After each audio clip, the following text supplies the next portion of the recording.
اور دردناک واقعہ لیاری میں ہوا جس کے ذریعے 27 معصوم جانوں کا نقصان ہوا۔ میں نے جو افسران سسپینڈ کیے تھے وہ تھے جو اس وقت اس علاقے میں تعینات تھے، جس میں ڈائریکٹر بھی تھے، ڈپٹی ڈائریکٹر بھی تھے اور بلڈنگ انسپیکٹرز بھی تھے۔ اور اس نوٹس کا مقصد یہی ہے کہ جو بھی اس پورے واقعے میں جن کی کوتاہی ہے، جنہوں نے اپنے فرائض جو ان کی ڈیوٹی کے حساب سے نہیں سر انجام دیے یا انجام دیے بھی صحیح تو اس پہ امپلیمنٹ نہیں کروا سکے، ان کے خلاف جو ہے سخت کارروائی ہو۔ جو کمیٹی بنائی گئی ہے اس کو 3 ورکنگ ڈیز ہم نے دیے تھے، اس میں یقینی طور پر بیچ میں عاشورہ کے 2 دن تھے، تو 3 ورکنگ ڈیز دیے گئے تھے اس کو، تو آج کا دن اور 48 آورز مزید اس کو دیے گئے ہیں،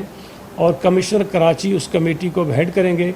اور وہ کمیٹی اپنی رپورٹ جو ہے وہ سبمٹ کرے گی۔ جو ذمہ داران ہیں ان کے خلاف کارروائی ہوگی، لیکن اس کو ڈٹرمنیشن کرنے کی بھی ضرورت ہے کہ کس کا کرمنل